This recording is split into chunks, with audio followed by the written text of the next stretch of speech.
I'm going to call this special meeting to order and welcome everybody. I don't know if we need to do introductions, so I think we'll move right on with the presentation and discussion of the Wichita Places for People plan. Question, Chairman. We don't have to have a quorum in a special meeting, do we? We do have to have one, but we've got it. But we have a quorum, yes. On a special meeting, I just make sure. We can't take any action. We're good. Today, right? No, We're not taking any action. We're just going to learn about this Get smart. Wichita Places for People. It's smart. Any other questions from the commission before we get started? All right. Thank you, everyone, and welcome. I'm Mary Hunt from the Planning Department, and welcome for those that were here yesterday.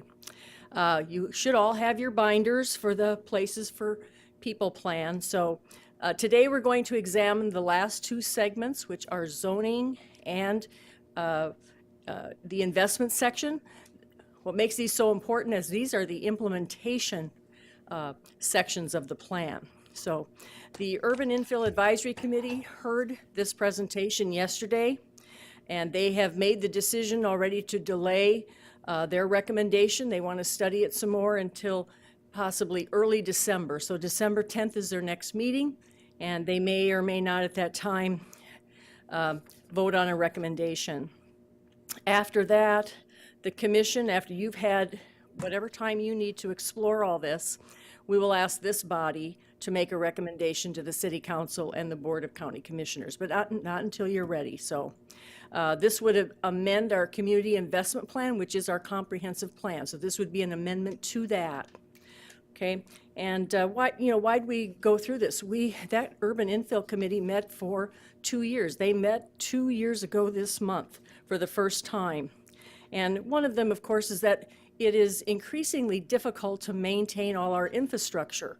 We have a vast amount of space within our community that underperforms. So we want to help it perform better by focusing on the established central area. And then the other is we want to provide a broader array of housing and neighborhood options for people because people, they want choice. We compete with other communities for their talent. We compete with them for the skills that people have. We compete for business investment and growth. So we want, I like to say one is offense and one is defense. So the market, it provides us with signals all the time. Our last census, the nation grew by 9.7%, and we grew at just about half that. So we weren't even average in terms of our population growth. And what's interesting about all that is we have good jobs here that we can't fill. So we think if we can be part of that solution in offering other housing and neighborhood options to people, that will make this a more attractive place to be. I have before you at your setting, along with the agenda, was an article that I just pulled it off today on Walmart and how they are, they're looking at the kind of things that we're talking about in this plan. So when you have time, take a read on what they're doing, because they're a big player. Investors look at what Walmart does. Developers look at what Walmart does. So they have a voice.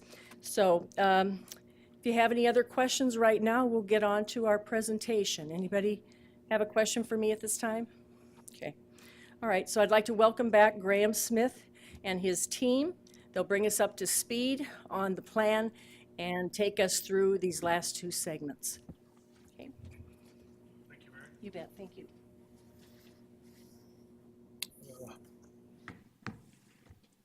Too many things here.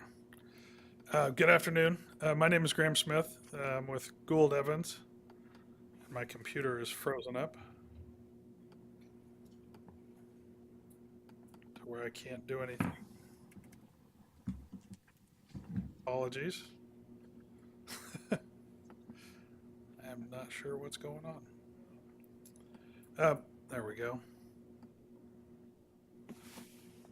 But as Mary said, we're here today kind of at the tail end of our project that we've been working on with the Urban Infill Advisory Committee for about the last 11 months. We started in January engaging the Infill Advisory Committee and had 3 public meetings along the way, and talking to people about what they wanted with redevelopment and development in the established central area.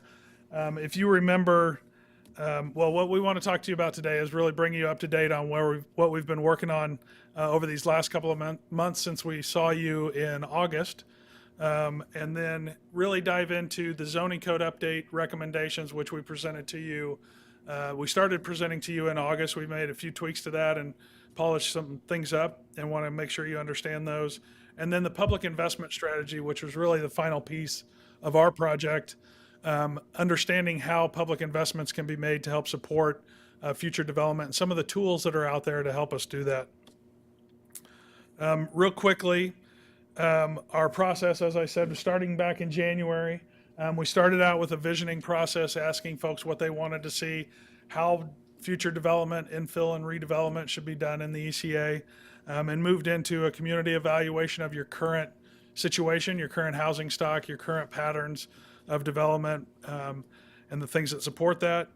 Came up with development guidelines in terms of something we called a walkable development book, which is that broader planning effort that really starts to guide the decisions that you all should be making over for the future for infill and redevelopment within Wichita. From that walkable development book that kind of lays out the plan, we made recommendations for updates to the zoning code. Well, let me back up. And that's what we want to go through in some more detail today.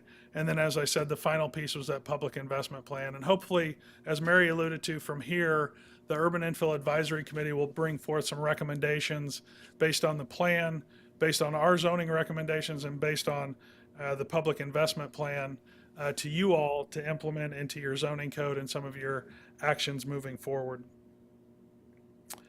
So if you all have been with us throughout the process, you may have seen this. We've used this from the beginning of the process, and this is where we really started. One of the reasons I think the city wanted to undertake this project was that, not solely for this purpose, but one of the things we found was that Wichita was ranked the 7th best city for car lovers in America. I think that's out of a couple of hundred cities that they looked at in terms of the size of the sample. What we found, and I think what most people know about Wichita, is that the automobile is king, and it is throughout the Midwest. And so you're not that much different than a lot of Midwest cities. But things are starting to shift back to areas within communities that support a more walkable, more intense development pattern to serve people that are desiring that either living or working situation. And that's really what this project is about, is not necessarily mandating that every place in your community be built this way, but allowing this development pattern, the walkable development, compact development pattern, to be built in your community for those that want it, for the market that wants to support it, and allowing those things to happen in your community where they're appropriate. And so we think the plan, the walkable development plan, which was kind of our second piece that we produced, really starts to lay out not only the critical elements of what it takes to create those places, but towards the end of it, it actually identifies how you go about putting those pieces together to create those places.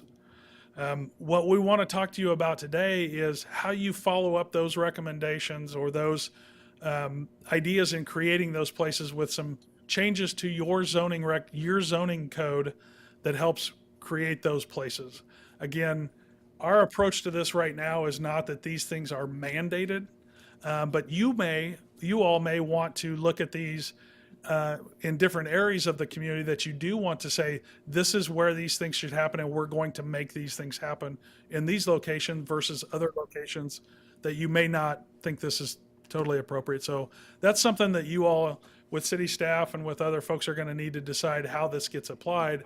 But what we want to show you today is some ideas of how you can change your zoning code to allow these places to happen. And then finally, supporting private development.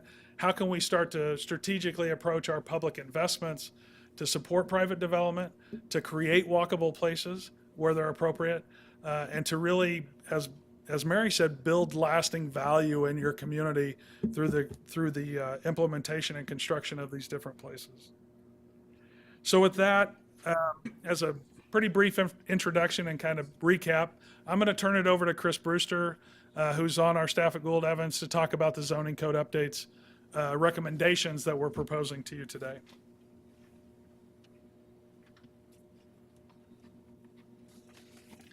Thanks, Graham. Good afternoon. I'm Chris Brewster with Gould Evans. I'm going to present the zoning recommendations to follow up the walkable development plan. A couple of things I want to touch on that both Graham and Mary talked about. First of all, what we're trying to do is to make sure that the market for these types of projects, which is already happening in your community, we see it, is streamlined to the best.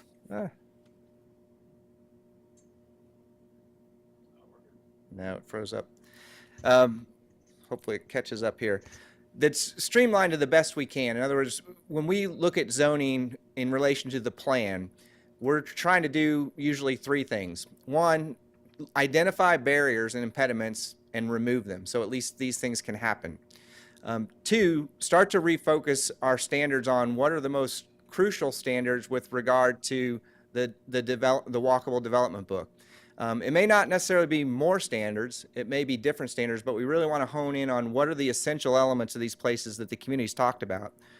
And then three, get a streamlined process to get them implemented. So removing those barriers, regulating what's crucial and most important, the few things that really matter, and then streamlining a process. So that's our goal for this overall objective.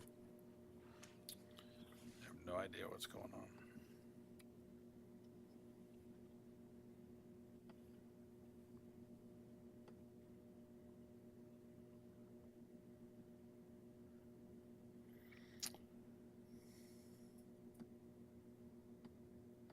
There you go. Okay, now it seems to be working. So if you're following along in the book, we're under the zoning tab, and just wanted to touch briefly on our approach to our analysis. Like most communities, your zoning code's based on districts. In other words, large-scale areas that are regulated by one set of standards. And what we're suggesting is we might want to shift more towards a typology-based approach. In other words, there's a lot of different things going on within these districts that add up to these walkable places. The walkable development plan starts to talk about those typologies.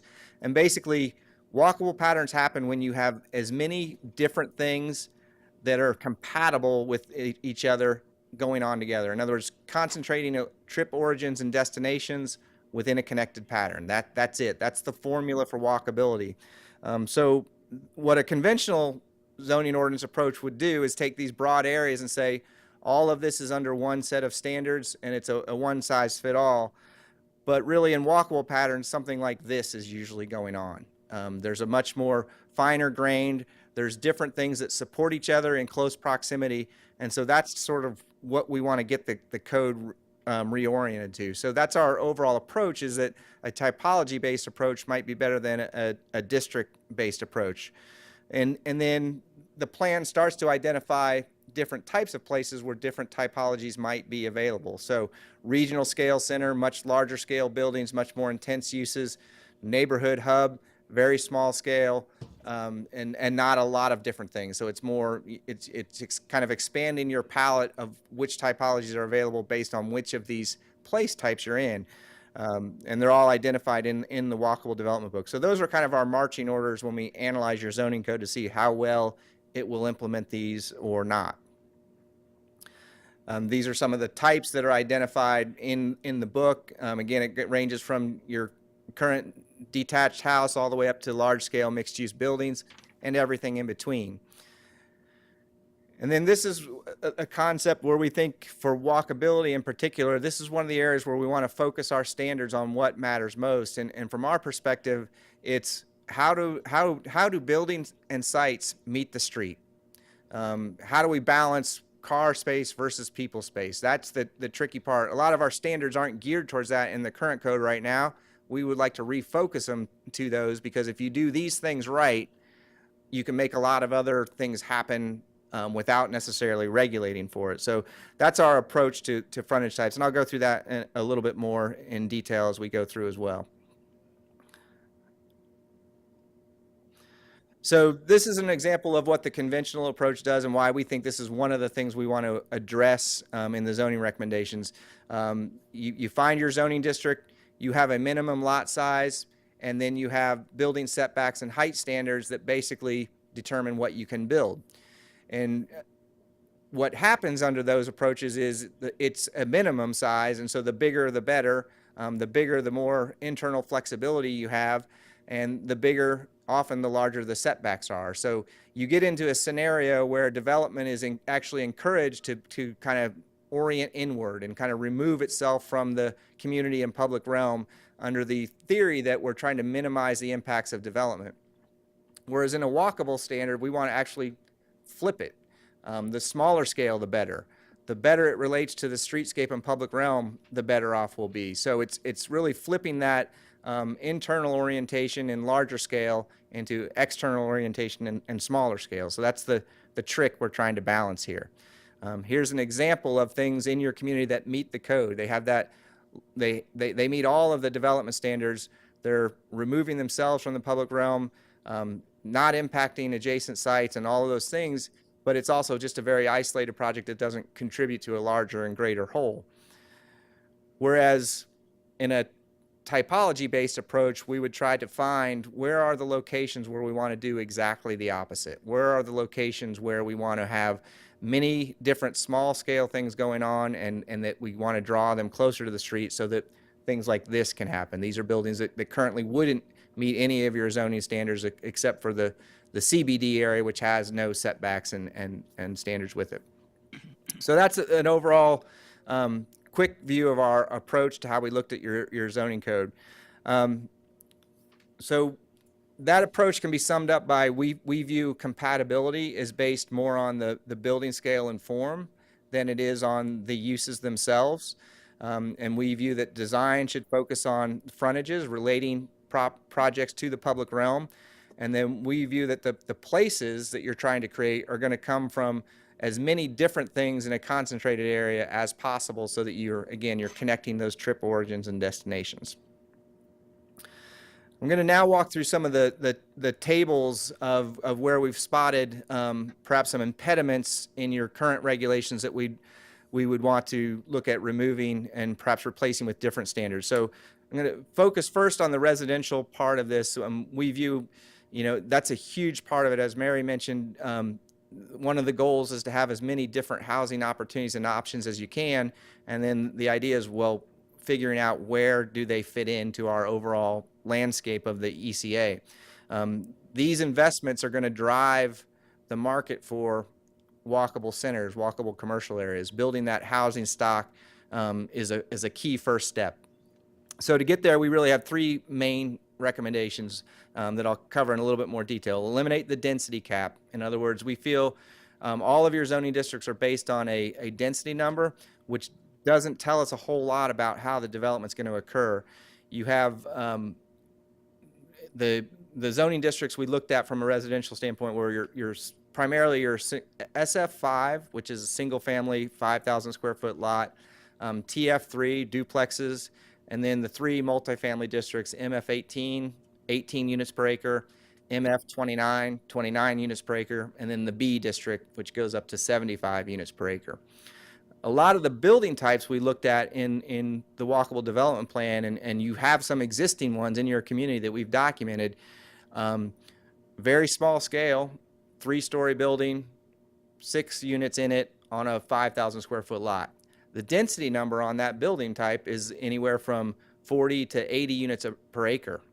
Even though it's a very small scale, good contributor to the neighborhood, when you do the math on that density, it doesn't fit into any of those districts, or at the very least, it would have to be rezoned to the B district to comply. Well, the B district brings along all of these large scale development standards. So there's our disjoint on the density cap. So removing that. In exchange for that, we do think that there are the limits should be flipped to ensure that we have more smaller scale buildings. So put appropriate limits on the scale of the buildings themselves so that we do get more of the small scale projects that contribute to these vibrant places. So if you're looking on the tables on page 4 and 5, that's being done with a maximum lot width. One of the things to point out is that all of these, well, I'll get to it in a minute when we walk through the tables here. But the last part of our major recommendation is, in exchange for doing this, we do feel that the development standards, they owe an obligation to enhance that public realm if you're improving walkability. So better balance of how you access, where you put the parking, how your frontage and facade is designed to engage the streetscape. That's where we feel the most standards should be focused on. From there, we have a decision to make of how are we allowing these different types. Is it by right? Is it by context or some limited conditions, or is it through conditional review? And that's what I'm going to walk through now with the residential. So this is a summary of the table that you have on page 4 and 5, and the top half of that table are the residential building types. Going across the top are the zoning districts that I mentioned. In your booklet, these are black squares, would reflect a P that's up here on the screen. In other words, permitted. An open square would be it's somehow a limited or conditional type. These are just an initial recommendations to sort of start the conversation. So there will be some decisions to make of, where do we permit certain types and why. So the first threshold is to say, in our SF5, perhaps we should allow duplex buildings. In other words, it's a house. It's going to be a house, whether it's split into 2 units or 1 unit. It's a similar scale. Can we allow that and add another option in that district? Or do we allow accessory dwelling units, that detached rear building that has a unit in it? You currently do allow that through a conditional review process. So this isn't anything that's introducing anything dramatically new to your zoning ordinance structure. It's just what process will we enable these building types to be built and where. And so there's your first decision point of, are all SF5 districts within the ECA created alike? Is there some other filter we would need to determine where this would be appropriate or not? So then the next threshold up is to say, let's take our 2-family district, the TF3, and say it maybe be appropriate for the next increment up of building types. So this is where we start to introduce new things. So the multi-unit house, a house divided into 3, 4, or 5 units. Row houses, 18 to 24 foot wide buildings, all attached in a single row, or a small apartment building. That's that 3-story, 6 to 12 unit building that I was mentioning earlier that we've seen evidence of. Perhaps that's eligible as the next increment up. Again, you're nothing new that's not in your current zoning ordinance. Right now it says those building types are allowed by conditional use permit, subject to being under 14.5 units per acre. That doesn't give us a lot to go on because we don't really know what 14.5 units per acre looks like. It could be a very large scale building. It's simply a math equation. It doesn't tell us what building type it is. Whereas what we're suggesting is if these standards will tell you that this is a small scale building, it's going to relate well to the streetscape. We know it's going to fit into the neighborhood in certain contexts. So you get a little more assurances rather than just saying, let's do it through conditional review and an abstract number of 14 units per acre is all we'll accept. Trying to get a little more assurances on the scale and form of the buildings that are allowed. Then looking at the next building types up, this is the one where the density cap really kicks in and I think drives things that you actually probably don't want in your ECA area, especially areas that are going to be ripe for walkable development. What these standards tend to do is they make the projects be more viable the larger your parcel. So some of them even would be more viable if you assembled 2 or 3 blocks of your current development pattern, because what the development community is trying to do is they're trying to get to a unit count. So in other words, if I want to build 200 units, I do my math on either 18 units per acre or 29 units per acre, and that tells me how large my parcel size is. And it's going to be quite large to get those 200 units in. Whereas some of these building types could fit those units in a much smaller and compact format. So we are simply ratcheting up the next scale up with the small apartment, mid-rise apartment, and the high-rise apartment. Again, these are things that the standards are based off of your current regulations already. What we're doing is removing that density cap and requiring them to relate well to the public streetscape frontage.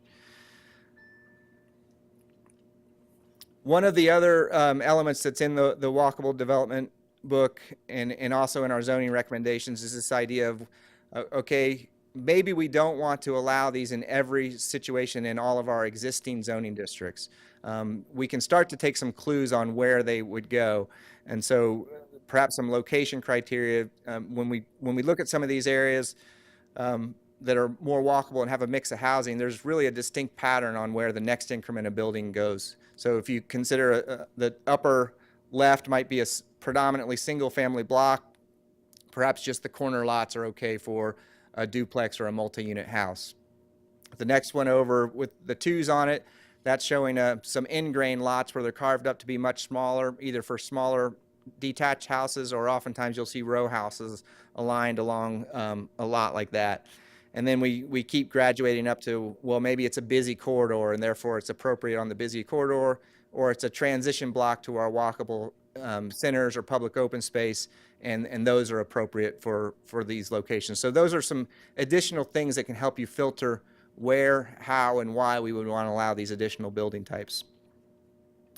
And this is just a representative example of a community that reflects all of that. There's a lot of different housing types within a small area, and they're all kind of existing there for a reason. There's everything from small lot houses to large lot houses to row houses to small apartments in this picture, but they all exhibit a similar scale and character, and there's a distinct pattern to where and how you place these building types.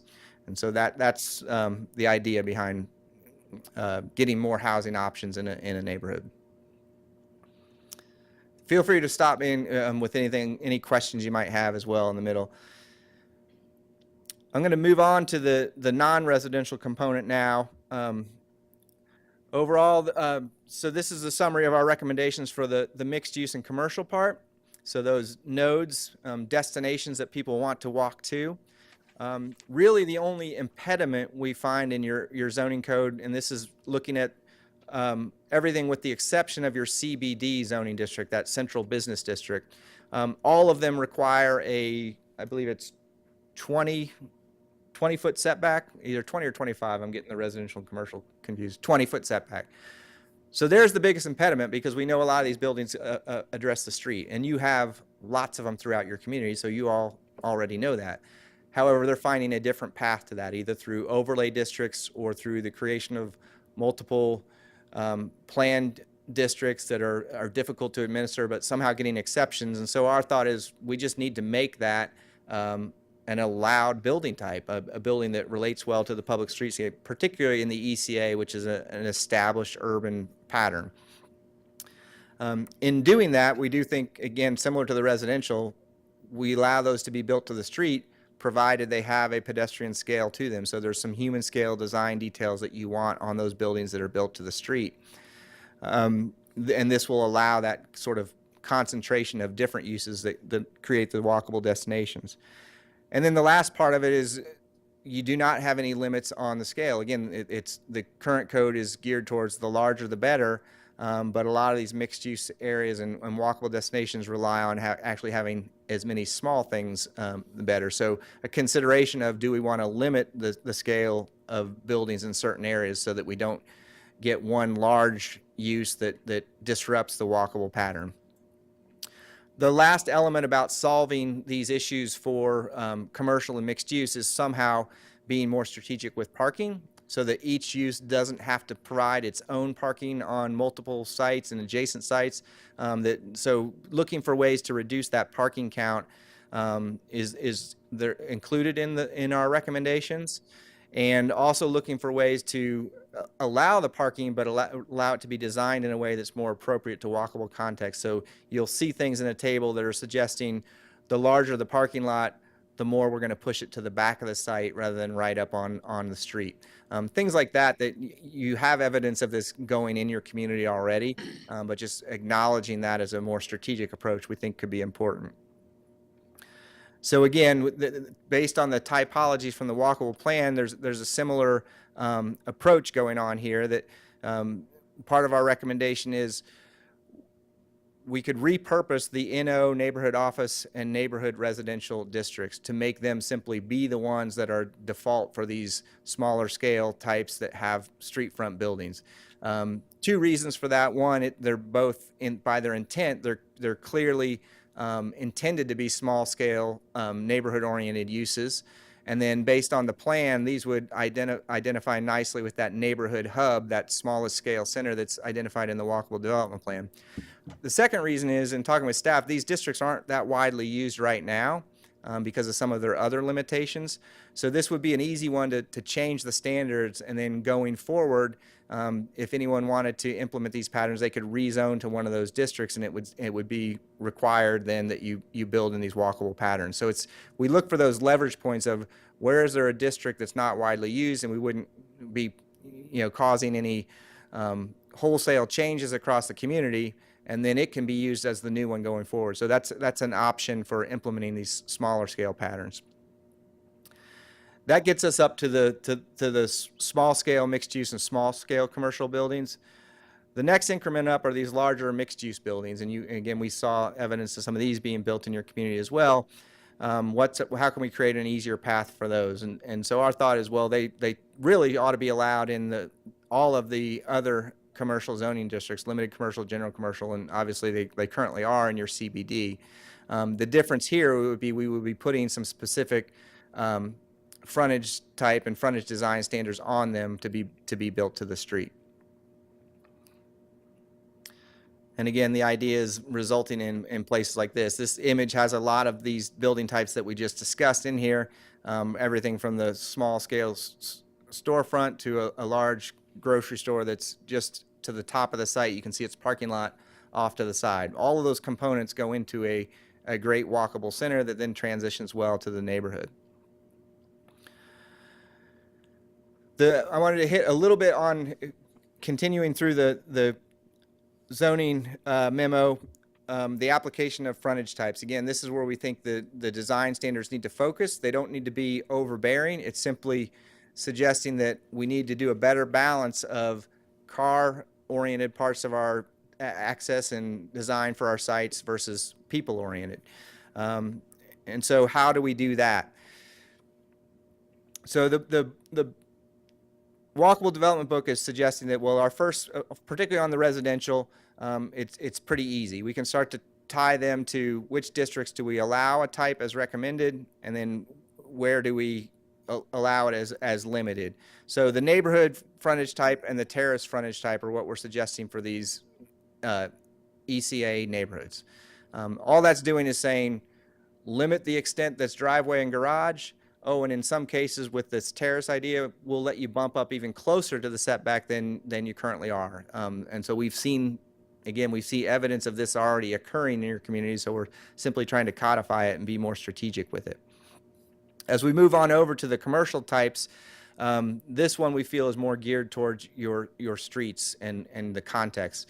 So where is it appropriate to build to the street? Where do we want to require it? Where would we want to just simply allow it as an option?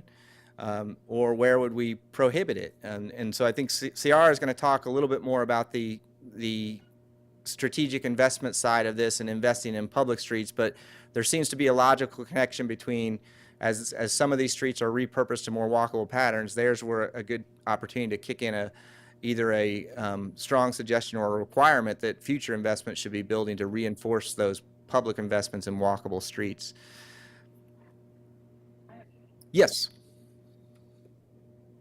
Clarify the difference between the terrace example and the built to street example. Sure.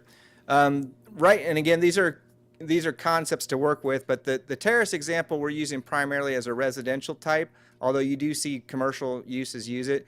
But basically it's anything that's set back 10 to 20 feet, but that 10 to 20 feet is not used for car access and car-oriented, it's more social spaces. So you do see it somewhat in commercial areas. Perhaps it might be a dining area, outdoor dining area.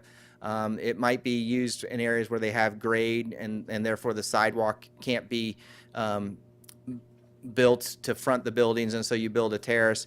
In the residential setting, it's often used for townhomes, a series of townhomes that have a 10 to 20 foot setback from the streetscape.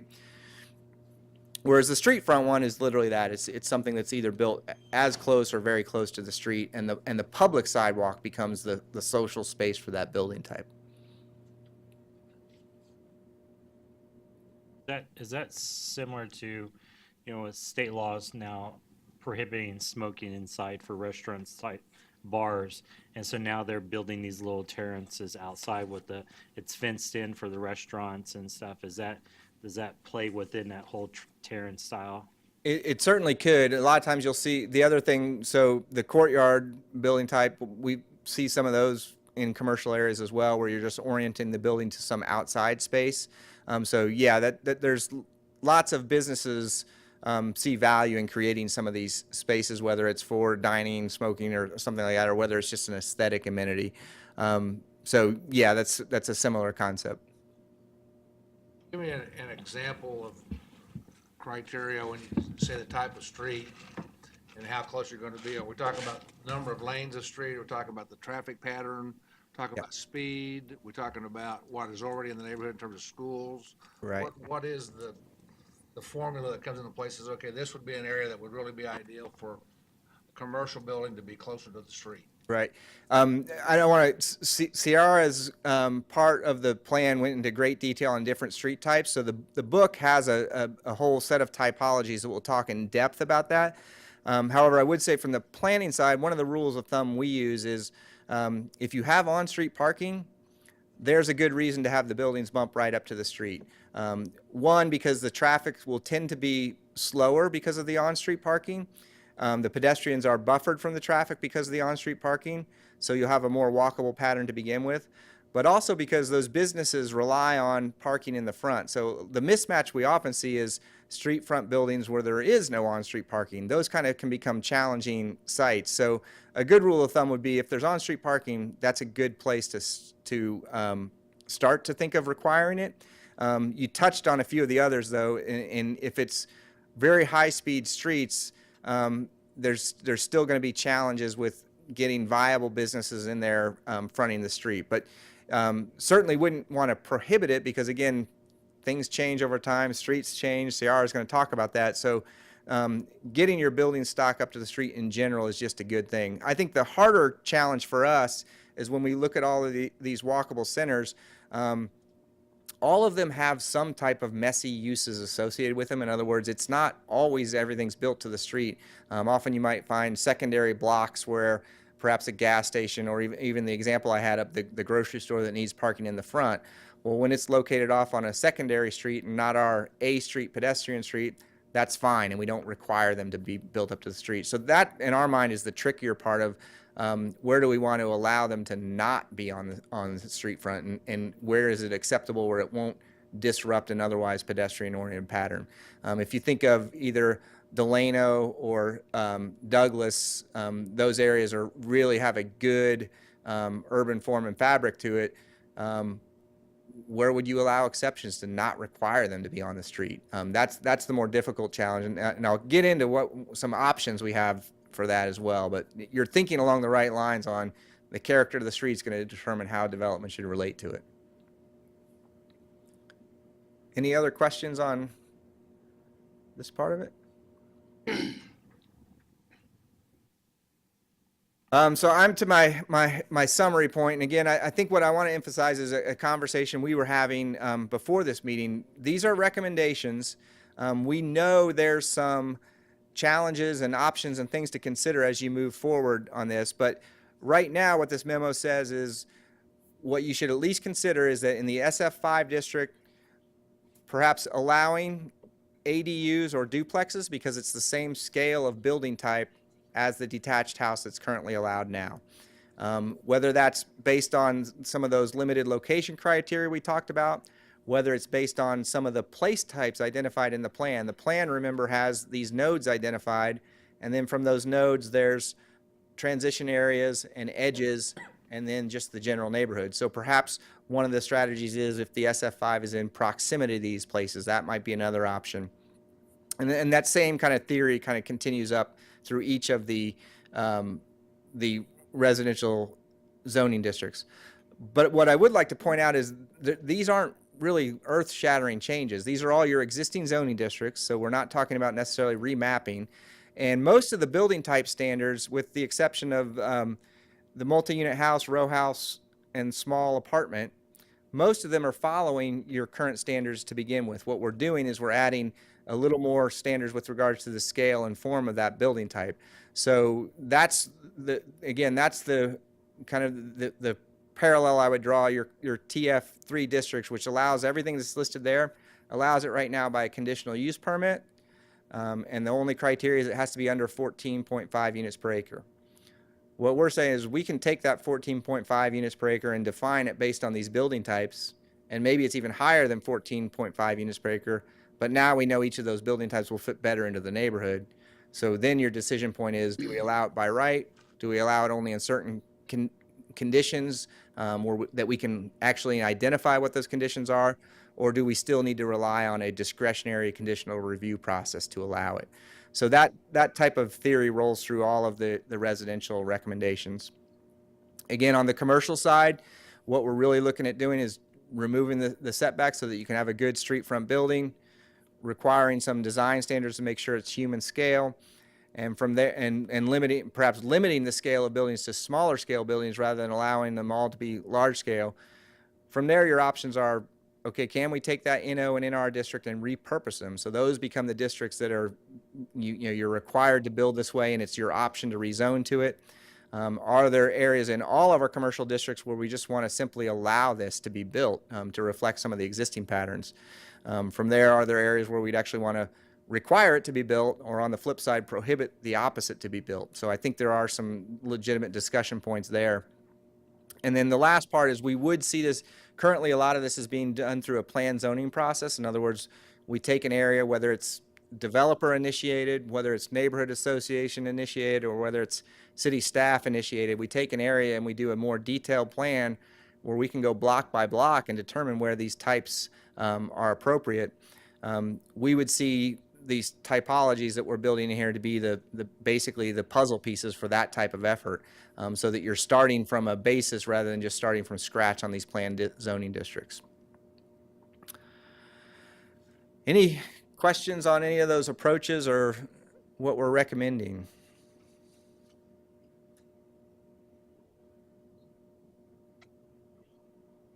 Explain a little bit. If you'd explain a little bit in more detail, you mentioned early on the concept of streamlining the process. And, you know, on certain things that we do relative to zoning and stuff, the statutes are going to control the timing on that and meetings and stuff. Describe that a little bit more, please. Sure. Good question. So these tables here are probably the best example. So anything that's a P or an L, we're suggesting we could actually build the standards into the code that make this acceptable.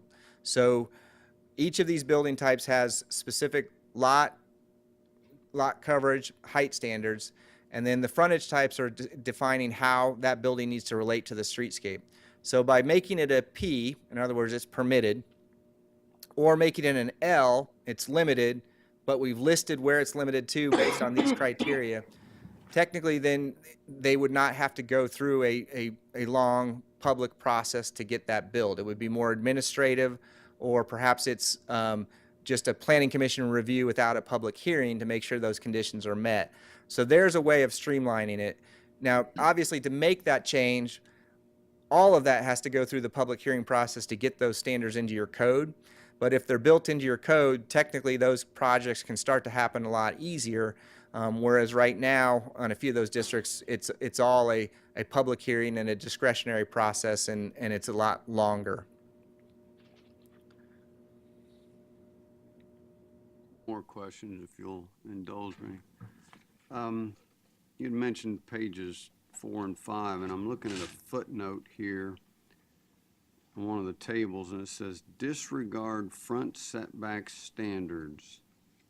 The frontage type not regulates the setback as well as other design features. Can you explain that one a little bit Yes. more? So the table again, trying to stay as true to your current standards as possible. The table for front setback lists what's currently there. So for example,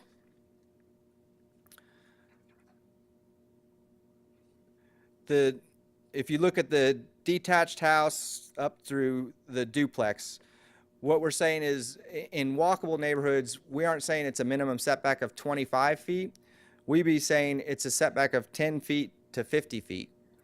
And in exchange for doing that, you need to be designing that frontage according to one of the frontage types. So it's trying to say we're shifting from our current zoning approach of setbacks to basing it on the frontage. So we're capturing your current standards, but then saying we'll allow you to deviate from those standards if you design based on these frontage types that are then followed up later in the table. One final question is item number 4 on page 8. It's referring to walkable development overlay district. And says the application of this overlay should be both optional, allowing building types and so forth. And the question I've got there is if you're going to achieve this, why would you want it optional? Why wouldn't you go ahead and set up an overlay district relative to the nodes that have been identified? And that way staff has clear direction that that's what's going to happen in those areas. Could you repeat the page? He's working off the former draft. Okay. He is giving him the current one here.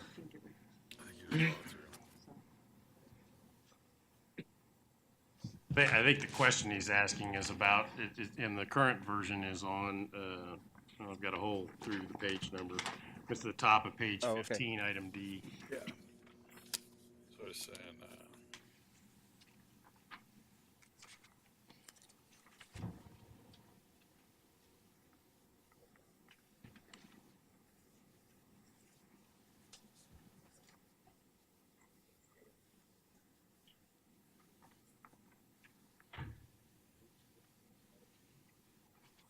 Item D? Yeah, item D at the top of page 15 is where it is in the current draft. It's still the same language and same recommendation. It's just not on page 8 anymore. Right. Yeah.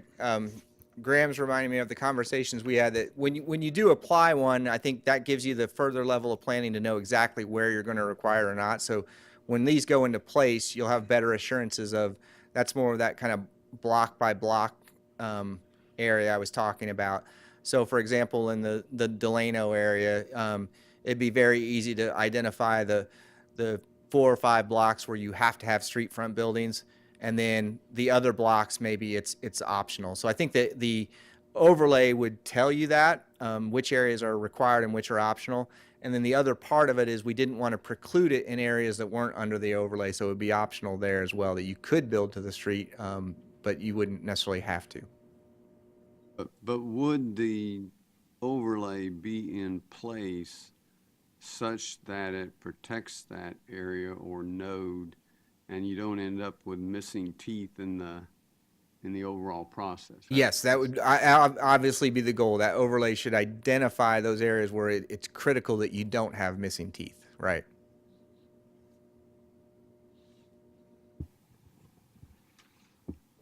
Well, as this group tries to come up with a zoning code based on these recommendations, would it behoove us to go through the city to see, well, this area should be like this and this area should be like that? Because it's so varied. I mean, I look at Delano and then I look at Indian Hills and Benjamin Hills. Yeah, I do think it is varied, but the patterns and the things that are in the development book are all pretty simple and familiar. So I don't think it has to be overly complex. I think again, I go to probably the more difficult part are in your well-established single-family areas that might be zoned CF SF5, yes, you might want to be more cautious of what additional things you're enabling there. In the other areas, I think what these typologies are doing is they're allowing lots of things that are going to reinforce the character of those areas to happen. So I think it could be more easily administered on the residential side. With the commercial side, my gut instinct is it does take a I think the easiest thing to do is to just simply allow it to be built to the street, provided you meet these good frontage conditions. What you might be walking into is a scenario where you do have a street front building on a busy street without on-street parking, but that's certainly not any worse than what you're getting now. I think the bigger challenge is where do you want to require it, and where would you actually prohibit buildings from being set back? And we can't do it at a confidence level on this scale. We could start to key it maybe towards when you do invest in these walkable streets, but my gut instinct is you need to do either neighborhood association or development sponsored or city sponsored plans where you can start to implement this. It doesn't take a lot of detailed analysis. You can almost go to each of these areas and pick out the 5 or 6 blocks that you want to be the heart of the place and put that in. So I think coming up with a system that allows you to go through some of the place types in the plan and start ticking them off could help you do that. Yes. Starting to touch on the question that I had, and it's more a political question. I like the flexibility of mixed use, single family and multifamily in close proximity together. We run across it all the time when a new subdivision is coming in right next to an existing subdivision that's got single family homes, and the folks come out of the woodwork that we're going to destroy their way of life by allowing this to come in. If we incorporate this, that we allow this mixed use, what is the process that says, okay, this neighborhood is going to allow this, and what process the people that are already living in the area have? I mean, when are they going to have their say? Because and who makes that decision? Is that a city council decision, or what's the process that this gets put into place? So a couple things with that. One, these recommendations are targeted to the ECA to begin with, so we wouldn't expect them to be applied outward for new development. So the ECA has what we would call good bones for these patterns to work well. So the second part is that none of them are going to happen until you go through the full kind of public hearing process of figuring out which strategy is best, and is it a ECA wide strategy, or is it a more nuanced strategy like some of the things we talked about?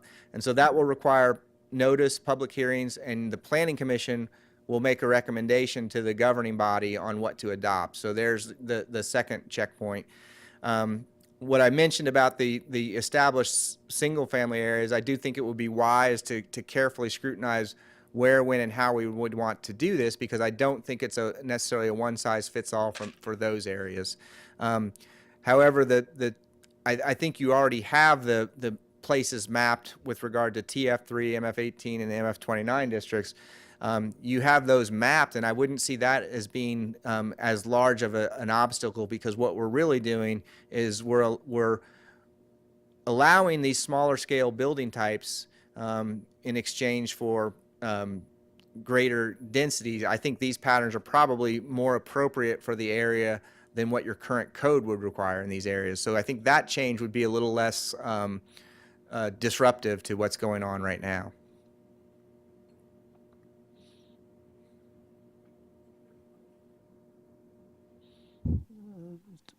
Speak a little bit about, if we want to try to encourage more dense development, how does that benefit the developer? I mean, would we be able to say that, it's more efficient to build in this, and if so, by how much? I mean, there needs to be some, to a developer, this may look like it's too difficult to deal with. I don't want to mess with it.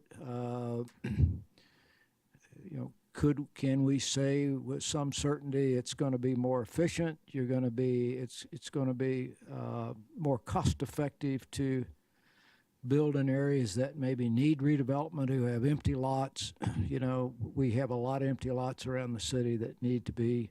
What's the incentive here for the developer? Does that mean, obviously, you know, when you get to cities of the size of Kansas City, Chicago, all those places, you know, land cost becomes a really big variable and a driver of lots of things. That's really not the case in Wichita. I mean, compared to those places, land cost is not the major driver of these things, which in other places pushes up the density just because the land is so expensive. So are there other efficiencies here that would encourage, and how might the city or these regulations encourage people, especially in these infill areas? You know, if you go to some of these established neighborhoods, as Mr. Warren said, we may get a lot of pushback. There may be other neighborhoods that really need, in order to maintain their viability, places that don't have the retail services they'd like to have.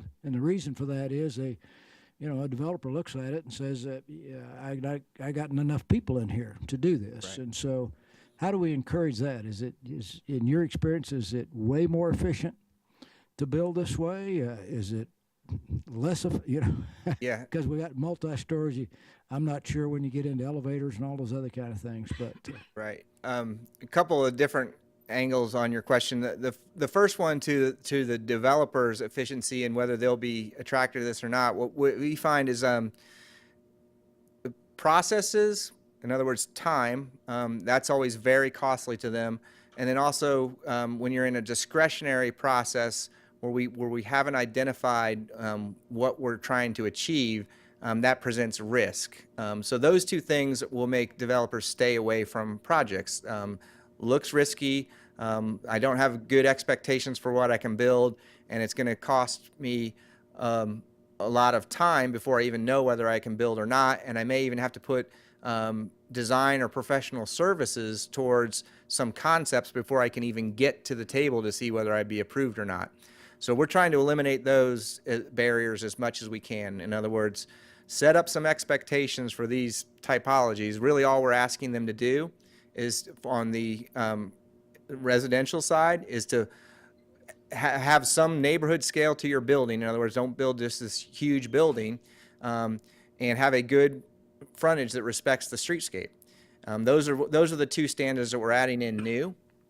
In exchange for that, we're saying you could have an expedited process, whether this is administratively approved or just a planning commission review rather than a full-on public hearing and discretionary review.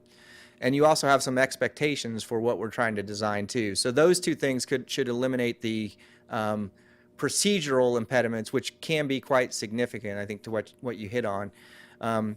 With regard to efficiencies of economies of scale, can I build this? In other words, is it a viable project? We do think that a lot of the density numbers are presenting some substantial barriers to this. We haven't done market assessments or no construction costs, but essentially for doing those two things we're asking them to do, we're taking a parcel that could maybe get 2 or 3 units on it to one that can now get 10 or 12 units on it. So that can't do anything but help if there's any other cost or construction barriers out there. I think the third part of your question, and it is exactly and Mary touched on this, of the efficiencies of getting more people into this area are going to do two things. They're going to drive further commercial development, and they're going to help get property contributing to the overall maintenance and infrastructure of the area. Whether these are building types and a scale of building that we, to be honest with, the development industry hasn't done a lot of recently.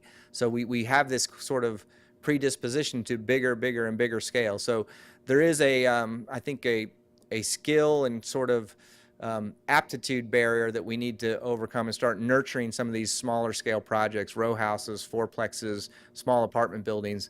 They're just not built a lot, partly because we have these procedural and regulatory barriers, but partly because the industry's sort of gone on a different path. So that's a tougher one to crack, but I think eliminating the procedural costs and barriers and giving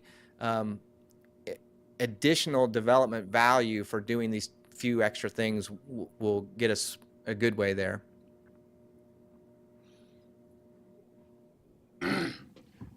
Tag on to what Lowell said, it looks like what we're doing here at the base is tweaking or potentially changing the zoning codes.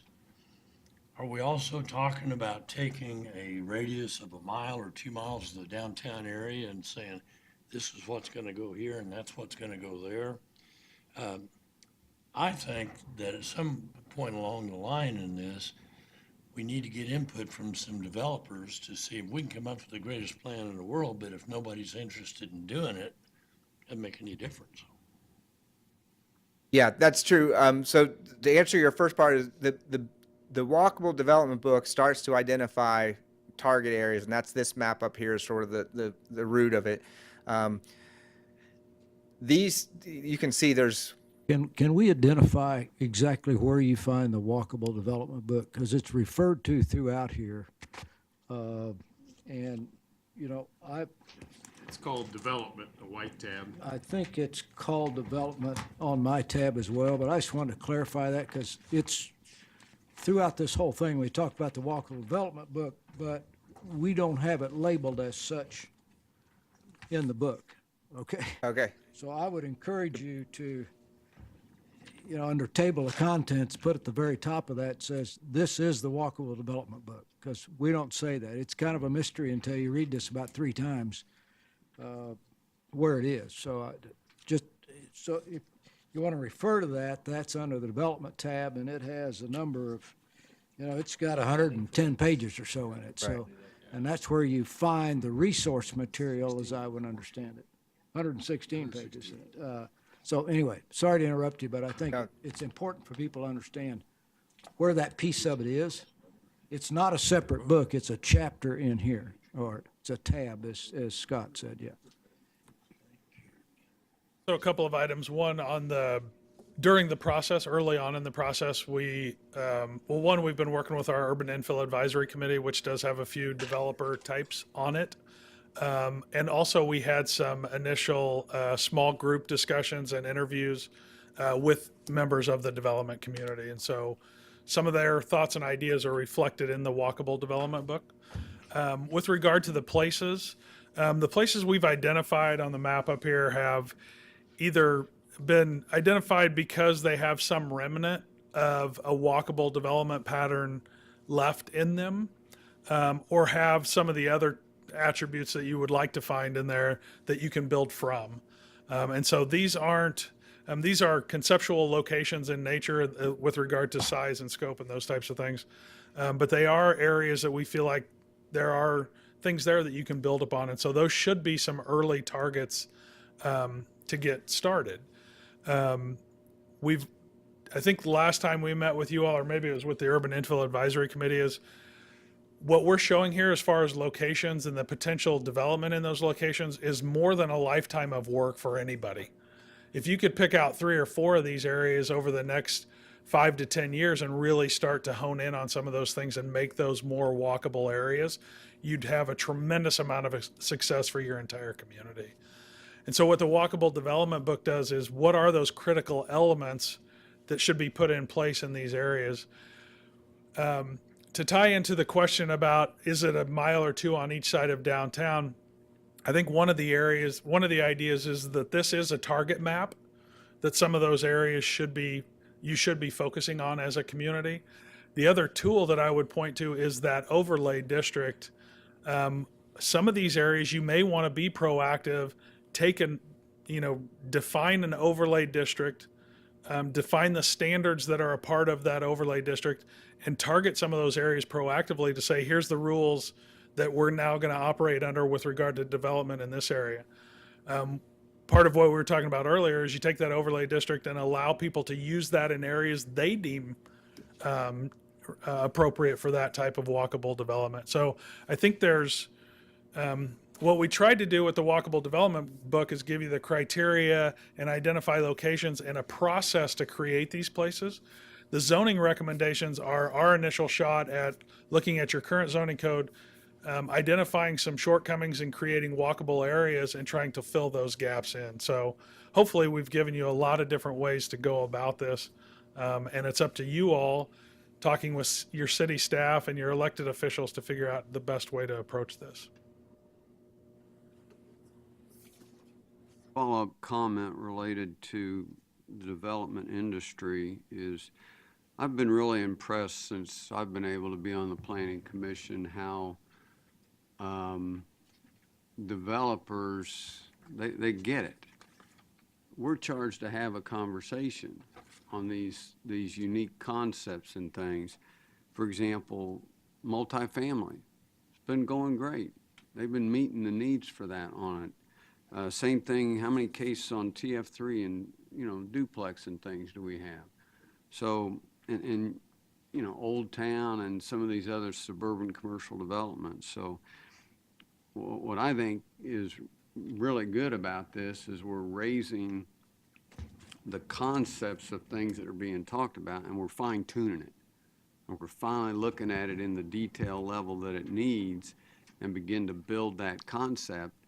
And I'm confident, based upon my experience, the development industry will find a way to make things work on it.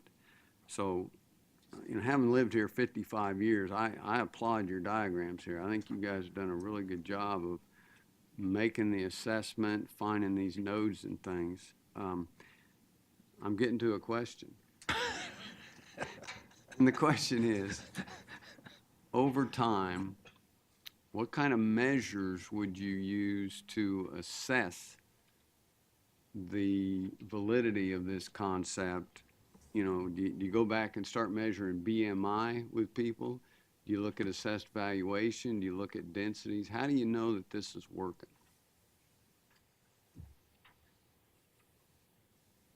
That's a great question. I think just on a superficial level, counting permits, how many new permits do you have, would be one way to start knowing whether it's working on drawing investment.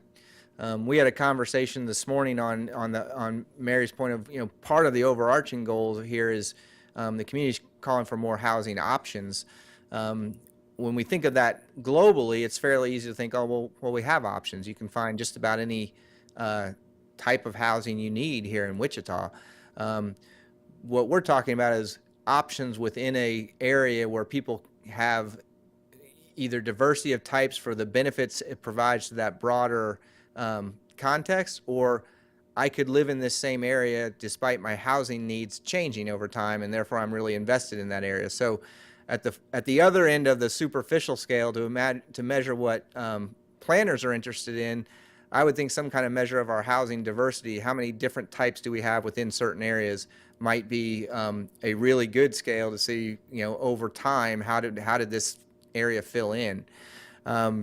I do think on the whole ECA, there's probably also a measure of how many of these places that are on this map right here can we see new investment in, and it probably won't be all of them. And if it were half of them, it would probably be a good thing. They're all going to get some level of investment, but how much of it is hitting the mark of the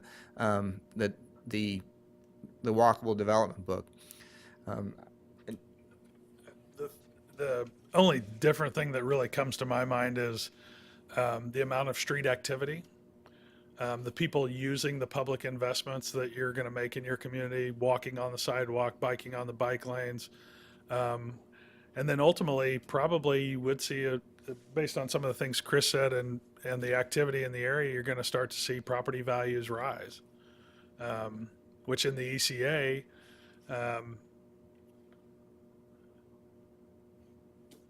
there's quite a few areas that could use that.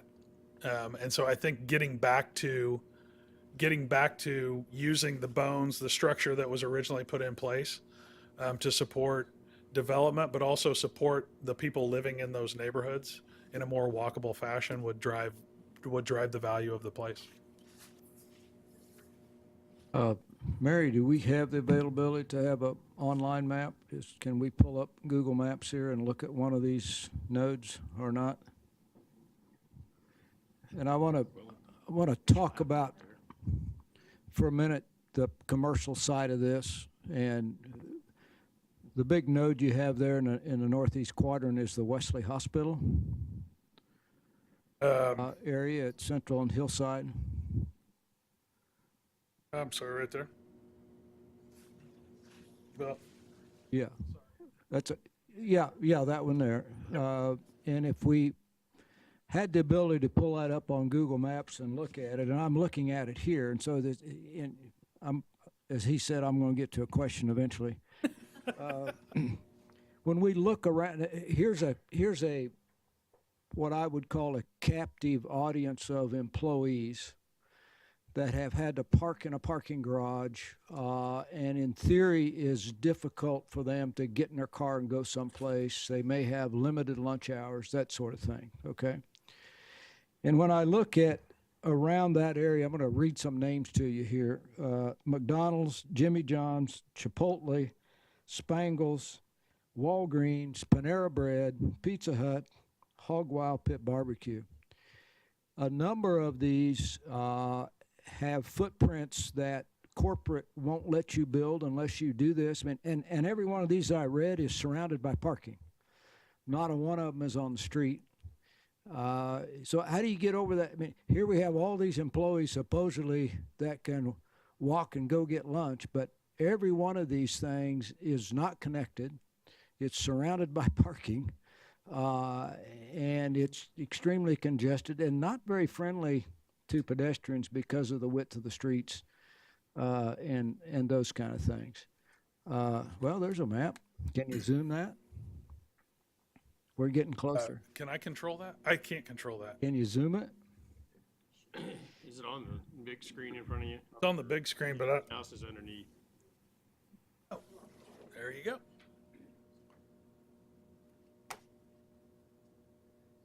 Where am I going here? Whoops. Yeah, he's got the location right. It, Pan too far left. There you go. That's to your right. And it's further south. Central Hillside. Central and Hillside. Central Hillside, Wesley Hospital. Yeah. We're getting closer. on the hillside.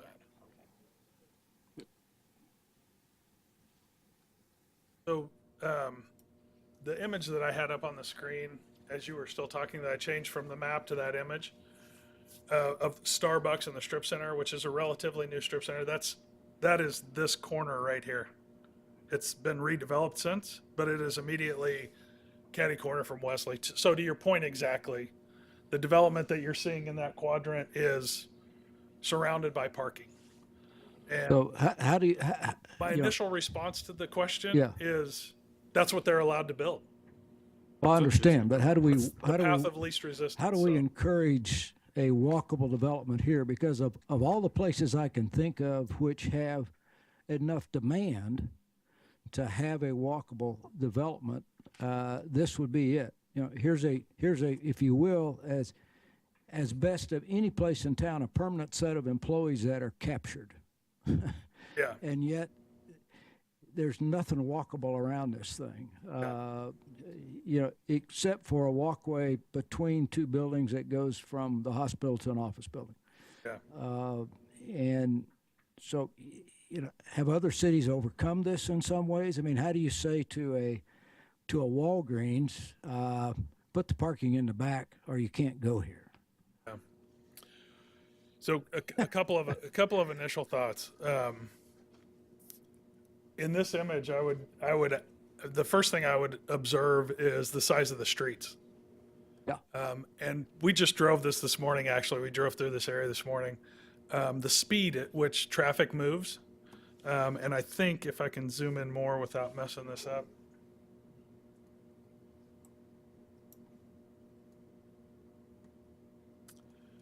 Your pedestrian space is immediately adjacent to your travel lanes. There's no buffer. There's no separation.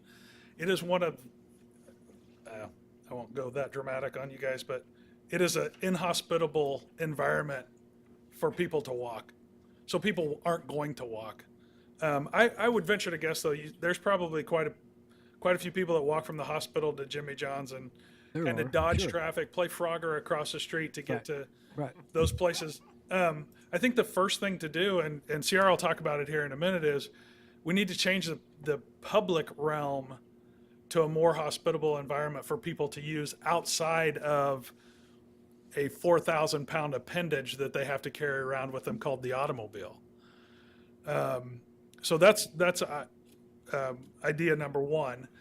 What we've seen in a lot of places, because actually, if any of you are familiar with KU Med in Kansas City, Kansas, up in the Kansas City area, what they've done immediately across the street from their hospital is push everything to the street. All the outdated pad sites, well, not all of them, there's still a couple left, but they've taken 2 solid blocks and moved everything up to the street and built, I think it's 4 or 5 stories. Part of one block is retail on the first floor that's doing pretty good with a hotel above. The other block is retail on the first floor with some office, I think medical office and things like that above, and maybe even some apartments and some of that. The retail's a little slow on the take. It's got a similar situation. It's only 4 lanes. It doesn't have on-street parking, but it has a wider public realm that makes it a little more comfortable to walk in. So those are some of the things. But they have a similar captive market of like 8,000 people every day. So it can be done. But I would argue that the first thing that needs to happen is a change in the public realm to encourage people to do that. The other option is this could be an area that is absolutely ripe for an overlay district, that you require them to do that. If you're going to do that, though, you need to respond with similar, or what we just talked about, those public realm improvements that make that development pattern usable and encouraged. Well, have you seen anybody, one of the problems with pedestrians on these large intersections is you push the light, okay? You push the button, and all it does is tell you when nobody's turning left. I mean, you have no protection whatsoever. I see people do this on bicycles all the time. They think they have protection when they push that button. The only way to have protection is to stop traffic from all directions and let people cross.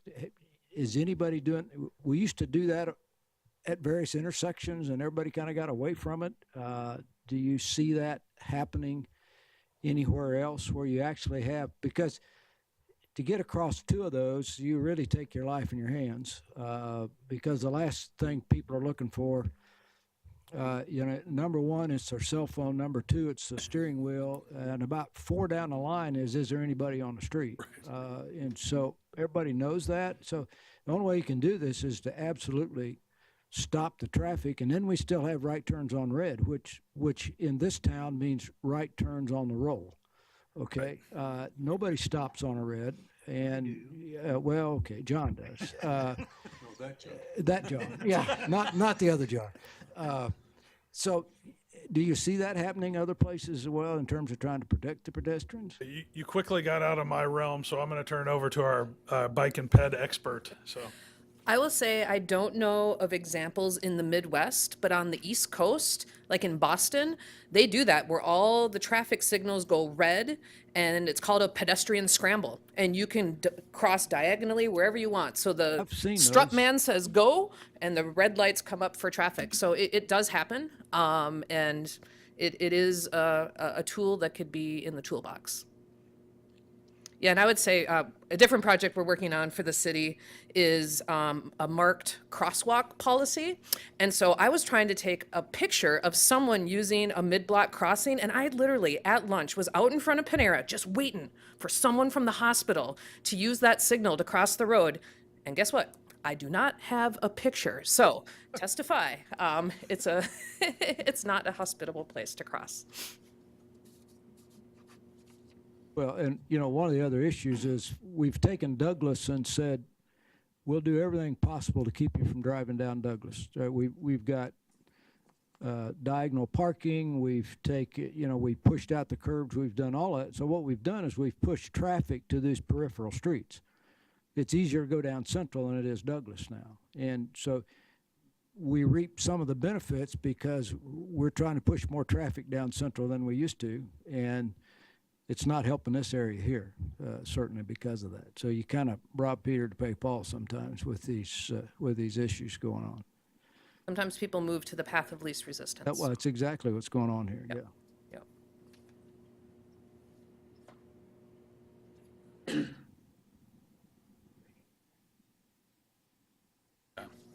Can Jim flip it back to? Oh, there we go.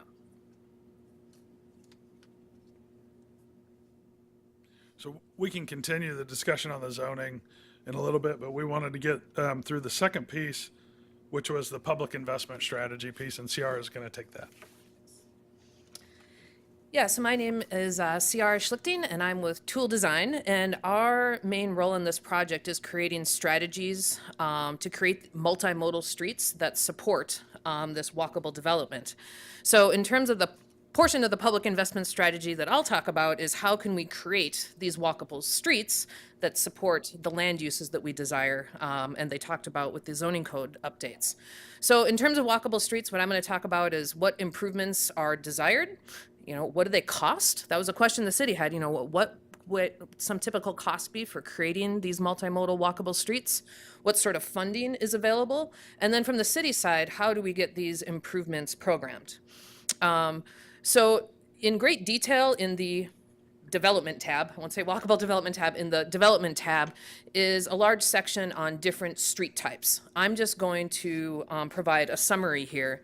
And so what we did is sort of simplify there are some street types in the downtown plan, as well as some street types in the street design guidelines. And so we created 6 different street types that really reflect the land use context along with the function of the street.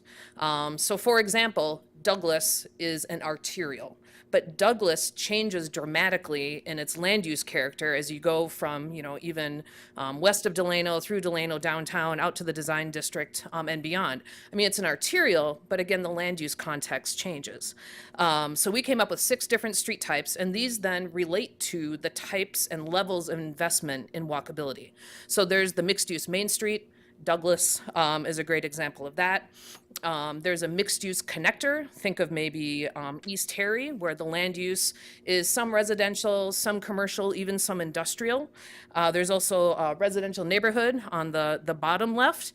So I think about how, First and Main headed south of downtown, are pretty wide arterials, but the land use context is so different down in South Central, where it's more residential, than it is in downtown. And we want to have different strategies for what that street, how it should function based on the land use character.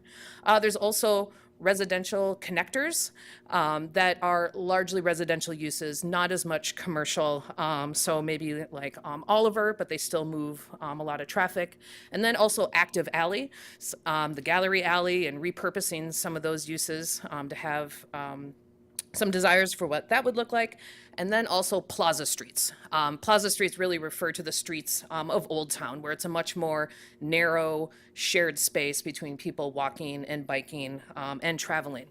And so these street types are a tool that staff can use when they're working on neighborhood plans, on corridor plans, reviewing development proposals to say, hey, these are the characters of the streets that we want. And so in many ways, it's visionary.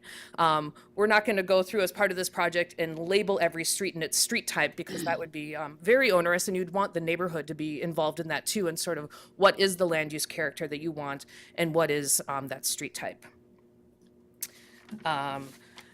So walkability is so much more than just having a sidewalk. A sidewalk is the bare bones of what you need. But there's other things that are needed to make the streets be safe and comfortable. I like to use the analogy of when you're in your car provides seating, it provides shade, it might even provide your trash receptacle. But when you're out walking, you need trees for shade, you need bus shelters for shade. You actually need that trash receptacle and lighting. And so there's just things that the public street needs to provide to have a place be really walkable. And so what we did is we said, for these different street types, what are those sidewalk zone elements that are needed? Now this is part of the investment tab in your book if you want to follow along, and it's on page 12, because I know these tables are a little small, especially for folks that are in the back. So the picture down here again is that mixed use connector. Think of, Douglas in Delano or other places. And that really has all the elements. It's got trees, it's got benches, it's got pedestrian scale lighting. There are some bus shelters, you got your trash bins. You have all those different things for this really walkable place. And that would be the core of those nodes, the circles that we saw on the map that Graham had up here. As you move to the residential connector streets, again, then you need a little less. You probably don't need special bike parking. You're probably not going to have bus shelters because the transit service isn't as frequent. Then when you go to the residential neighborhood street, these quieter streets, that's really trees and lighting. You're not going to have benches and bus shelters and bike parking there. And so it really scales the investment back based on the character of the street. And plaza streets are on the chart and active alleys as well, but it's just that concept of what's sort of needed for these different street types. And then we use this to build our cost estimates as well. So one of the questions I thought you might have is, how we have our existing right-of-way. How do we do all of this with the land that we have? Because we were talking about the established central area, has a good street grid pattern. We're not really talking about building new streets, but we're looking at really, if you will, redeveloping the streets at the same time we're redeveloping the land. And so the idea here is that not to have large street reconstruction projects, which are very expensive and take a while to get programmed, but to use the assets we have there and reprogram the space. So for this example, it could be removing or narrowing motor vehicle lanes, removing maybe parking on one side. And what that does is it allows you to move the curb lines in. So if you will, imagine that the curb line on this street used to be between these two green shades. So similar to Central or Hillside, assume that sidewalk used to be right at the back of the curb, which on a rainy day today, you're gonna get splashed and all sorts of things. It's just not comfortable. And so in theory, with this, imagine it used to be that 5-lane arterial, but we've analyzed that those 2 lanes aren't absolutely necessary. And so we're able to move the curb line in, and in this case, create a nice buffer for that sidewalk. And this example also has bike lanes. If parking was very important, there could be parking there instead of the bike lanes. And so again, it's redeveloping the streets that we have in simpler ways than tearing up the entire street to reconstruct it. There is one street type that does require reconstructing the street, and that would be like if you're doing new streets in Old Town, that is a full reconstruction and turning some dirt roads into brick roads and such. And so that is actually one of our the most expensive, if you will, examples. So this next chart is on page 11, and taking that example of the residential connector street, what this X in the box says is, how are we going to improve this type of street? It really would be adjusting the curb lines. So moving those curb lines in a little bit to add that space. If there wasn't a sidewalk there, the ECA has a pretty good intact sidewalk network. They're not everywhere. And also to add that amenity zone or that buffer zone. And then this table shows the different ways that we would do that for the other streets. But again, it's really reallocating the existing space that is out there. The next chart is on page 12. So in addition to, something that's very important for creating walkable development and walkable streets is traffic calming, slowing the cars down and so that it's more comfortable. I think about sitting outside by a fast-moving street with high speeds and cars are whizzing by. It's noisy, it's not enjoyable, it's not a place you want to be. But if the streets are a bit more calmed and people are maybe actually going just the posted speed limit, that would make things a lot better. Right, I'll admit when I come to Wichita, I try not to rent a car because I walk the talk, but I rented a car this time because I had to go to a lot of meetings. And so I'm driving along, the person who tells you, you know, like speed is bad. And I'm just, all of a sudden I was going 40 in a 30-mile-an-hour zone. And I thought, oh my goodness, this is horrible. But it's just that the street is so wide and everybody else is going fast. It's just designed to go quickly. So there are traffic calming techniques. One of them has been implemented on Douglas with the curb extensions, which is the photograph on the screen here. And what's important for Wichita too is to pilot things before you put the concrete down. So the flexible posts went out first. We tested it out. Whoever decided it was a good idea put them in, and that's a huge improvement for the walkability along Douglas. There's a shorter crossing distance to get across, and as a pedestrian, you are so much more visible because you're out there where you used to be back behind the parking lane. So that's just one example of how you can test some of these ideas before they go in.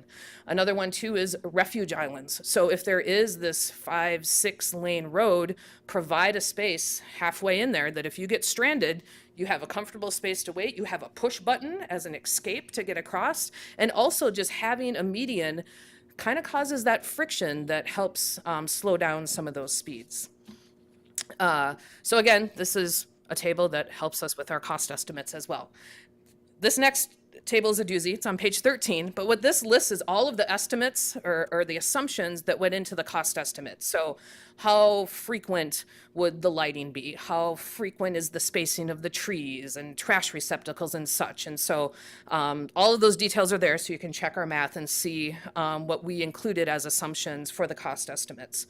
So what we did is create the cost estimates based on a block versus a mile, because we see these being pretty, ideally smaller scale projects. And so if we're talking Central and Hillside, you're probably not going to change the street for miles and miles, but you're going to work on a couple of blocks. And you might decide that maybe the more walkable part should be sort of on the east side of Hillside, where Panera is and the hospital is. And so in an area where it's easier to narrow the streets, you'd have to make hard decisions too about, do you need all of those left-hand turn lanes and right-hand turn lanes? Because what those turn lanes do is make traffic move faster and make it easier for traffic. But what it doesn't do is provide that buffer for the pedestrians and that shorter crossing distance. And a lot of this comes down to trade-offs and negotiating and deciding what the priorities are in these areas that are identified for being more walkable. So I won't go into the cost estimates in detail, but they range anywhere from, again, reconstructing Old Town streets is a bit more expensive, upwards of over $1 million, versus doing some of the smaller rehab work on residential streets is, maybe more like $200,000 per block. I mean, not small amounts of money, but the type of money that would be needed to make these investments. So talking about investments, it's another beautiful large chart. It's on page 16. This was a funding source chart that we first put together when we were working on the pedestrian master plan here in Wichita about 5 years ago, and we've since updated it. And so going from right to left, the other funding, some of it could possibly be public-private partnerships. So as you're working with developers, doing your deals for this type of development, there may be some things that they're able to offer in terms of these sidewalk zone elements with trees and things. And then there is also, sorry, I lose my notes here. The next side is going the less lighter blue, the private foundation money or just private money.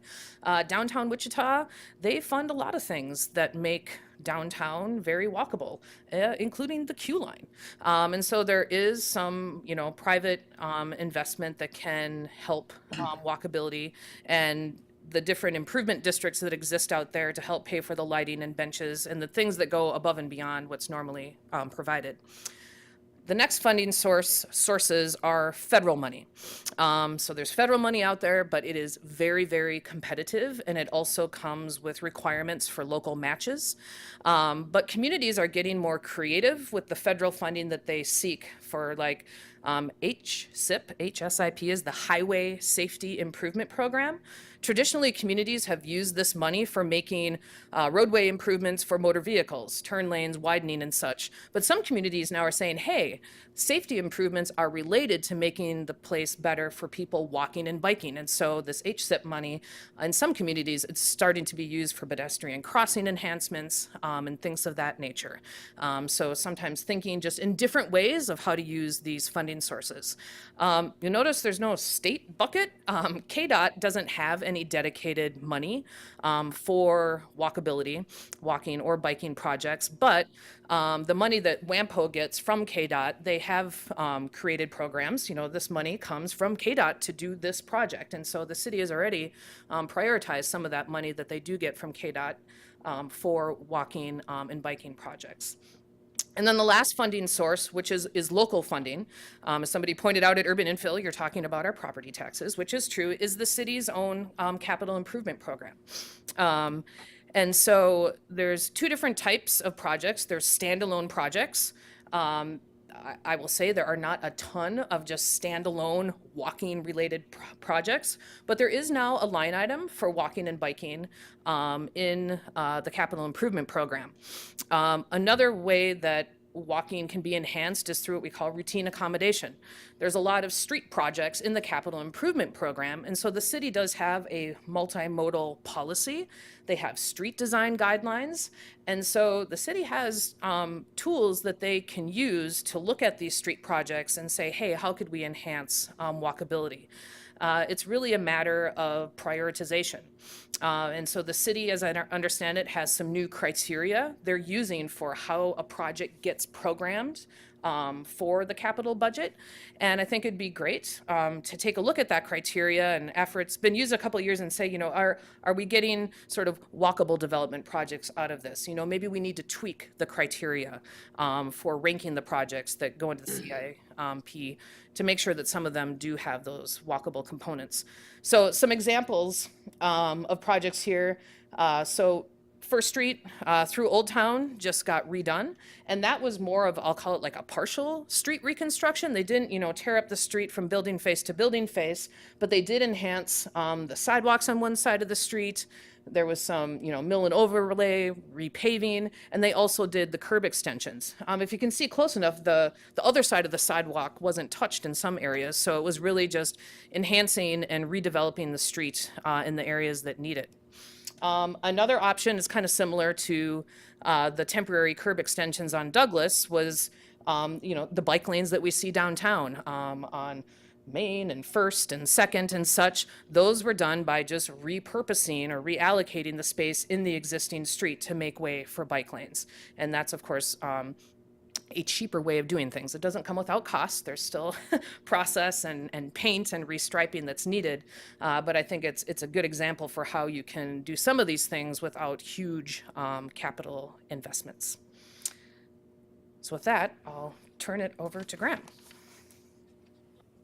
I have a question for you. So back on your street types where you have low estimate and high estimate, I think you might want to add in maintenance. Because one thing that, like a 5 to 10 year maintenance, because I've seen, and the city's doing a great job with this same thing, with the little things that come out in the street, and they're using the mixed use of brick and concrete. But we've seen this in the last 5 years, they're doing the same thing in our area.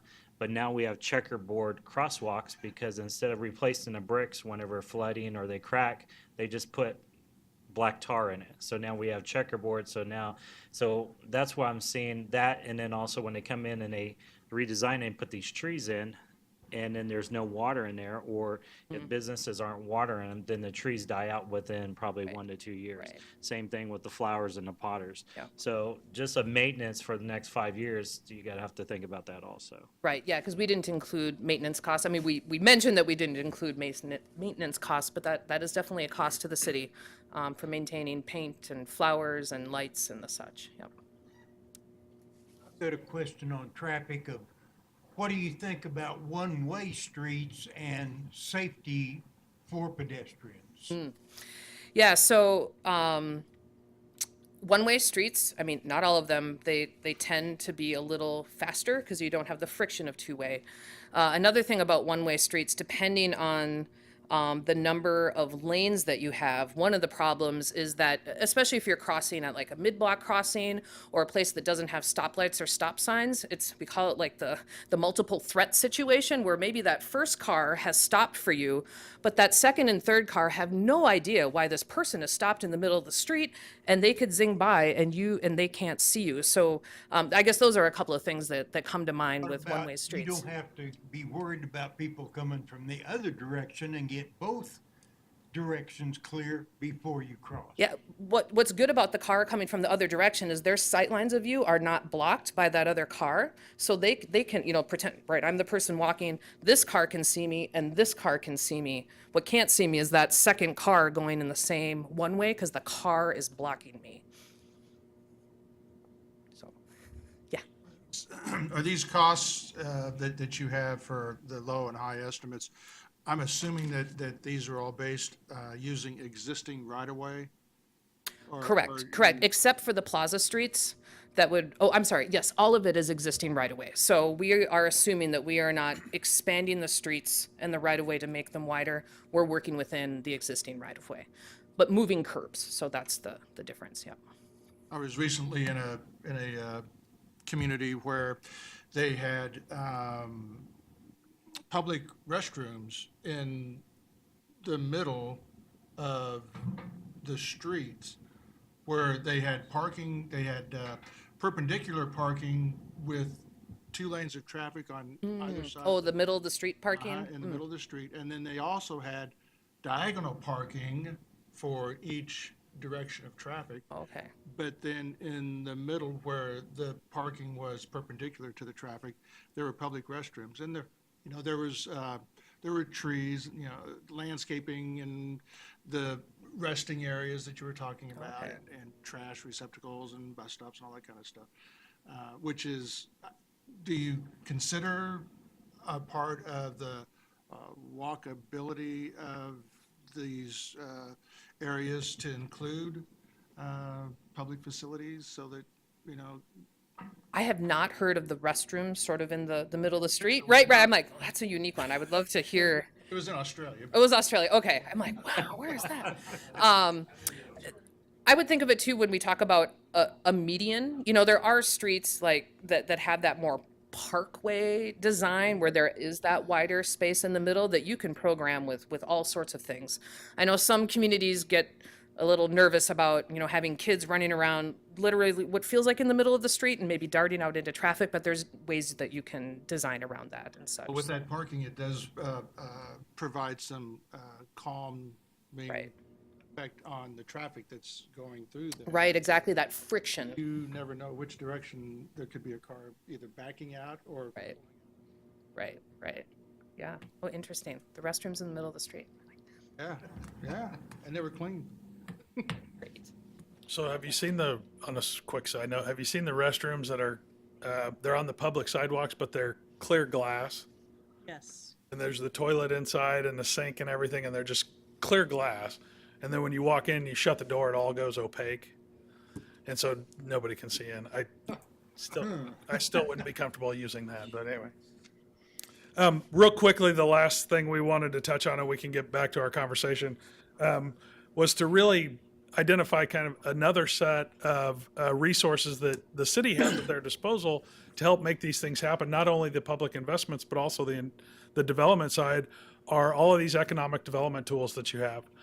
Whether it's tax increment financing, whether it's supplemental taxes through the implementation of community improvement districts, business improvement districts, my favorite acronym, the SMID in Kansas, tax credits, whether it's low-income housing or new market tax credits, or just straight grants, equity investments. Something new that's coming out is something called the opportunity zones, which allow people to reinvest into distressed areas that are identified. And I believe Wichita's got quite a few, not quite a few, I shouldn't say that, but a big chunk of the ECA is under the opportunity zone designation. And And really, we've kind of cataloged these, and we won't make you read all these up here, but this is on page 23 of the investment tab. And what we've done is identified them.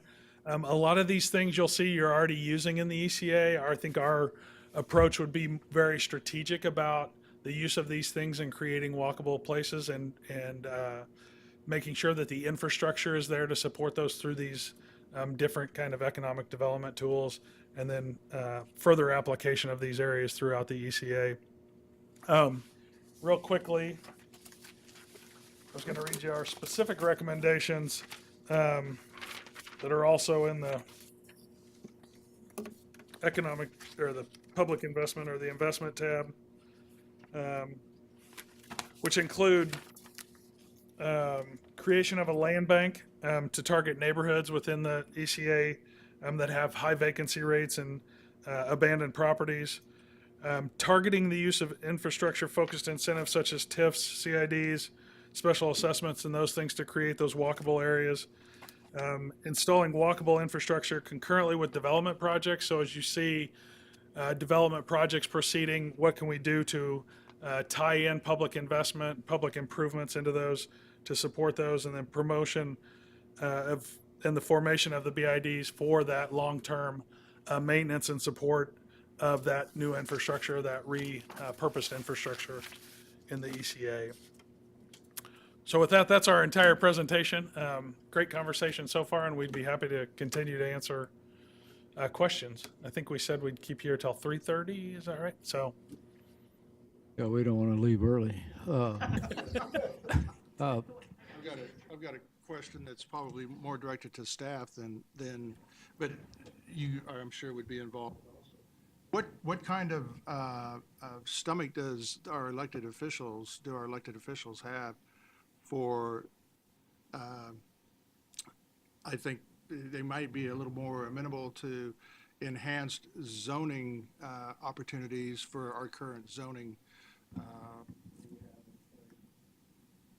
But then starting to identify areas that, for implementation, do we have any kind of feedback? Have they been shown much of what we have seen? I'm assuming they've probably seen it. Two council members here yesterday as part of the public. Actually, one of them is on the infill committee, and another councilman was here. Now, didn't get a lot of feedback exactly, and they're probably not going to do it right in that meeting, but that's a good question. I think obviously the council's going to be traditionally has been more accepting of us providing greater options, which is one of the recommendations here is that, you know, there are a number of the types of development that we have existing in our existing neighborhoods that were it to burn down, get damaged, they could not rebuild what's there now because it doesn't meet the current development standards.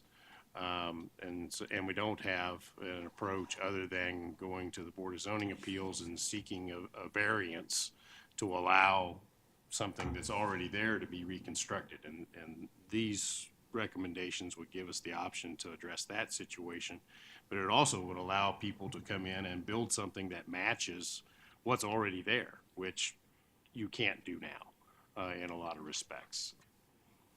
So I think, you know, we'll see. I would guess that the, you know, mandatory approach is probably not going to be all that well received, but we can have that conversation and find out. That's our intention. Like I said, I think the enhanced zoning options in our current zoning code, I think that would probably have a little more would have a better likelihood of being approved.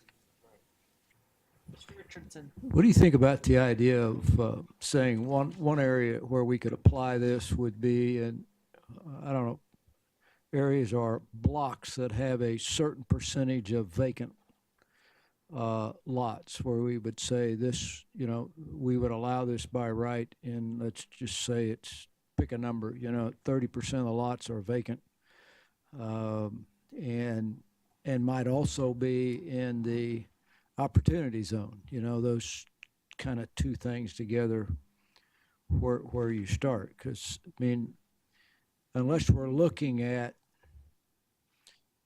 absent Scott's example, which is obviously real, but not a lot of it, absent that, we're looking at where you're going to build, and that's going to be where there isn't something already, typically. We're not, as we talked about land values before, we're not in Wichita is not where you buy stuff and tear something down so you can build something else. It doesn't work economically to do that. So, could we use this, maybe even as a starting point to say, if we got a certain percentage of vacant lots in an area or a block or whatever, we want to encourage redevelopment by letting you do these kinds of things, where it'd be pretty non-controversial, if you would. Yeah, that was my initial thought. Was you would potentially avoid. I don't know that you'd get 100% away from it, but you could potentially avoid some of the controversy. Right. However, And I think it would be a good way to target your incentive tools and your public investments to those areas. But with regard to the development itself and applying the zoning in that, the zoning changes in those areas, I still think the critical piece of that, and Chris can chime in here, but I think the critical piece of that is still understanding the context within which those vacant areas are currently set. Some of that context is obviously going to be removed, but you're still not going to want to go in and propose something that's wholeheartedly different than what's remains there. But again, if you have a lot of empty lots in your area, it seems to me you might be much more amenable to having new things built. It's going to help your values as opposed to what we hear a lot of, which is going to devalue my property. It's Right. like if we get this developed, it's going to be better, it's more people, it's going to be safer, all those kinds of things. I think we might get acceptance better. Right, And especially if we go out and talk to these people, say, here's why we're doing this. We're Yeah. going to try to get redevelopment in your area, and maybe we do match that with new sidewalks, whatever, in those areas, because we got to do something to stimulate that development, and it has Yeah. to be a sort of a mix of public and private. It seems to me the city's got to say it's put in, whether it's new curb and gutter or it's, because a lot of these areas have sidewalks, but they're not safe to walk on. There's a lot of it needs repair, and I realize that the adjacent landowner is responsible for that, but often it doesn't get done without somebody complaining about it. The city's not going to go out there and make them do it. So this might be one place to start, is areas where we have empty, and then we can marry that with opportunity zones and put some public investment in there. We might get some pilot projects that would maybe make some sense, because we're going to have to let people see this and see it work, and we need to maybe incentivize that in some way.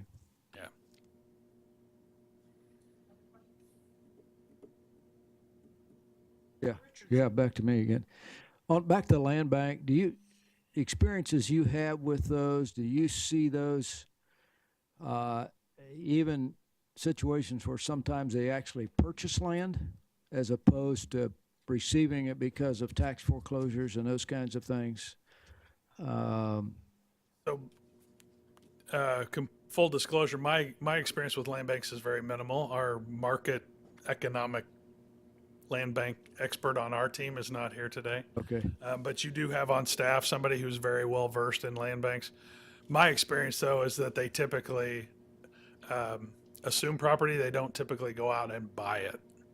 But that's not to say that it can't or hasn't been done. Well, just in terms of, land assembly might be helpful. Right. Okay. I think it's more common the more common approach to land assembly and acquisition is what's called a community development corporation. Yeah. Land bank. Do we have one of those? There's several in Wichita, yeah. That's what I They thought. primarily build single-family housing with HUD subsidies. Right, okay. Any other questions? Thank you so much for your presentation. We really appreciate it. And Thank you. Any other business? If not, wait for it. We're adjourned.